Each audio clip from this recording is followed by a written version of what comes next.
What's up, everybody? Mark WW here, and I am the co-host of the Live, Love, Lift podcast, joined once again by my co-host, Sean. What's up, Sean? How you doing, man? So Sean, you had an idea inspired by one of our members, so I just want to kind Yeah, of give you the floor to, kind of introduce this thing around yeah, activity trackers. perfect, man. Well, yeah. I'm happy to talk about this today. I just had the idea, again, as to why filling out those questions are so important. They inspire creativity in our coach's brain, and we really think about them. And I think for me, one of the most exciting parts of what we do with our members is hearing these questions and then really thinking about, okay, how can I give a good, responsible answer to this question? Yeah. Which is cool. When you care about the people that ask you the questions, you care about how you answer. So that's just why I wanted to take a little bit more space on this topic. And the topic that inspired today's talk was the idea of activity trackers. I feel like it was such a good question and something that I see so much, not only in our members, but also just in the fitness world at large. I think everybody has some sort of activity tracking in their life at this point, right? Like either it's their phone that counts steps, it's their watch that counts sleep, it's Whoop, it's this, it's that, it's the Aura Ring. Like there's so many different brands out there that are selling you kind of the answer to your health questions. And I just thought it would be cool to kind of talk about it a little bit.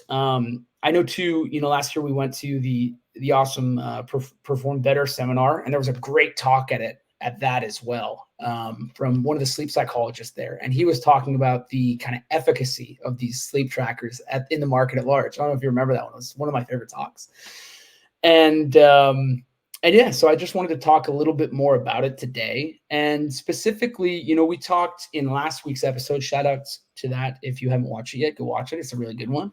But just kind of about how sometimes these activity trackers rather, can kind of influence how we feel about our workouts, right? And I think even more to that point, what Marcus and I were talking about I'm excited to talk about today is how they can influence even how we feel going into a workout, um, which is so funny to think about because I definitely have done workouts without my tracker. I take it off now when I do workouts, which is kind of funny.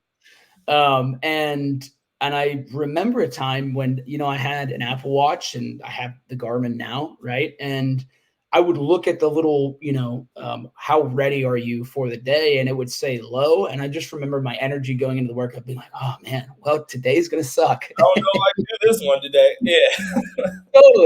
Totally. And you just go in being like, well, the expert on at Garmin told me that today's going to be a horrible workout. So I guess today's going to be a horrible workout.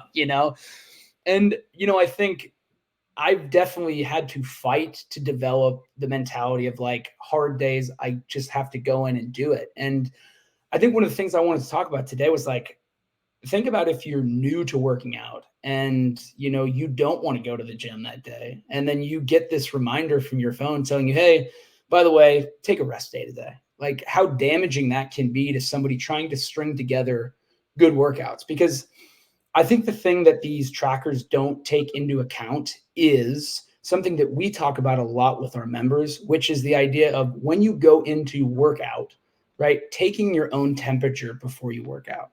Yeah. Because my watch is telling me, hey, if you do 5 million burpees today, you're not going to feel great. It's like, well, thanks, Einstein.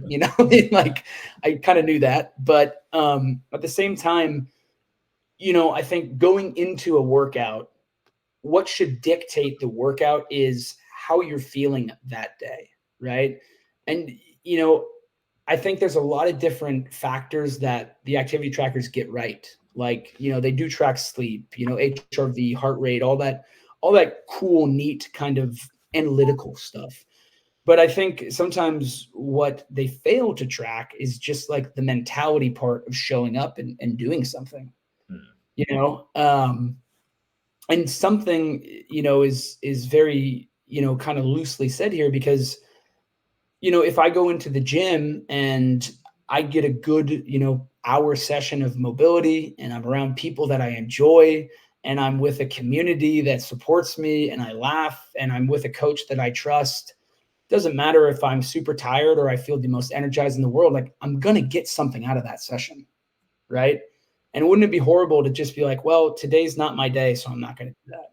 Yeah. You know, I think I don't know if it's like an old school mentality to working out, but I think that the idea of just like showing up and letting the day unfold, and just like kind of having a little bit of like, I don't know how this is going to go today, but let's find out type of thing. It can be nice sometimes. Yeah. No, I think that's so true because I've definitely, like I've had days where my Whoop will tell me I'm in like the red zone, which means that I slept like crap, and I probably shouldn't work out today. Um, and I've had both experiences. I've had the one where I'm like, oh well, I feel like crap. I shouldn't work out today. I guess I'm not gonna do anything. But I've Yeah. also had the where I won't notice it till after, and I'm Yeah. like, oh, that was like one of my best feeling workouts that I've had in a while. Hmm. Like Hmm. I was really strong today, but then I'll check after like, oh shit, I was in the red zone. So I think it is like a big piece of what you said of kind of like just showing up, Yep. doing what you can, and then being okay if that's not what you may be used to or the expectation that you put on yourself for that day. Yeah, definitely. I think we talked about it last week, and I'll just say it again. Like, these are such great accessories to the number one priority that I have for myself. And I really think that a lot of our clients start to develop and really kind of find freedom and joy in working out, which is just like Yeah, understanding your own body. To your point, like I've had days when my Garmin is like, today's your best day of activity. And I'm like, I get in the gym and I'm like, I feel like crap today. yeah, So it's like, I'm not going to continue going hard when my body's telling me to slow down. There exactly. are times to push, there are times to slow down. And I think the bigger question is like, how do you know which one is which? Like, I don't want to make this big mistake where I should have pushed today and I didn't. And I think the beauty of what we do is the idea of lifelong strength. And if there's a day where you should have pushed and you go a little easier, the sum total of being able to do this for the rest of your life is going to balance out those curves. Exactly. Like, it doesn't always need to be such a high stake thing of like either I fail or I win the day. And I think that's where the activity trackers can kind of get into a bad place sometimes. Yeah, When movement and strength and health and fitness are not a game of win or fail. They're a game of really like endurance, like who can do this the longest and who can do it, the most consistently for the longest. exactly. Yeah, because I think especially with the demographic we work with, Yeah. like our clients, they don't have 12 weeks and they have a bodybuilding show. It's like, Yeah. hey, like I have the next 25 years for me to like get my body in a good place where if I retire or if I'm already retired, I can still travel with family, I can still Mhm. enjoy life, I can still do these things that are important to me.